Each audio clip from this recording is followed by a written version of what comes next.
पिछले 5 साल से जेल में, ट्रायल शुरू भी नहीं हुआ है। नाम है उमर खालिद।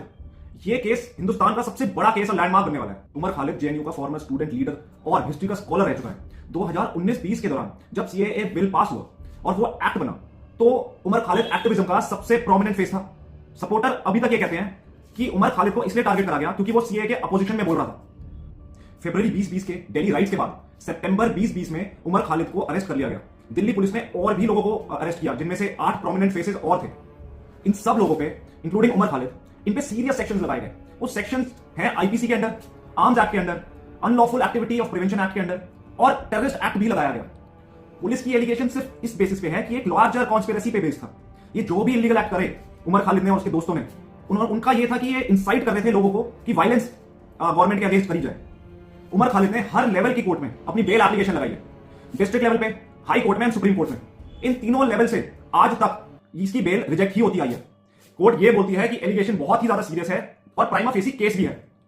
रिसेंटली 5 जनवरी 2026 को उमर खालिद और 7 और लोगों ने, जिनका नाम इस एफआईआर में था, उन्होंने फिर से बेल एप्लीकेशन लगाई है। सुप्रीम कोर्ट ने फिर से उमर खालिद की और शर्जील इमाम की बेल डिनाई कर दी और यह भी बोला कि वो अगले 1 साल तक फिर से बेल एप्लीकेशन फाइल नहीं कर सकते।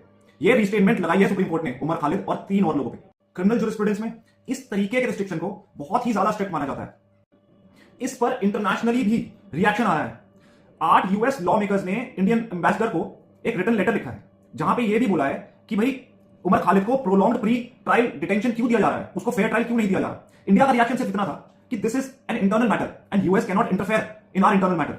अगर हम पूरे केस को अभी तक एनालाइज करें तो हम ये देख सकते हैं कि सुप्रीम कोर्ट कहीं ना कहीं मोटिवेटेड जरूर है उमर खालिद को बिना किसी ट्रायल के अभी तक जेल में रखना और उसकी शुरू से लेकर एंड तक बेल का रिजेक्ट होना और आगे 1 साल तक बेल की एप्लीकेशन फाइल करने पर रिस्ट्रिक्शन लगाना। ये बहुत ही ज्यादा स्ट्रिक्ट एक्शन है।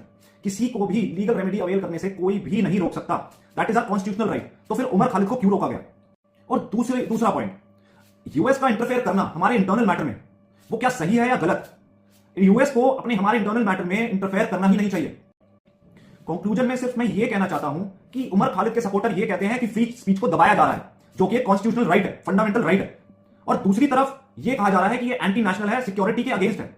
हमारे कॉन्स्टिट्यूशन में सुप्रीम कोर्ट ने इतनी सारी जजमेंट दी हुई है जहां पे सिक्योरिटी को ऊपर माना गया है फ्रीडम ऑफ स्पीच से। तो इसलिए मैं आपसे पूछना चाहता हूं कि ये फ्रीडम ऑफ स्पीच मानी जाएगी या नेशनल सिक्योरिटी? प्लीज कमेंट में जरूर बताएं। मेरा नाम एडवोकेट करण सिंह है और नेक्स्ट वीडियो में मैं और भी अच्छे टॉपिक लेके आऊंगा। Thank you.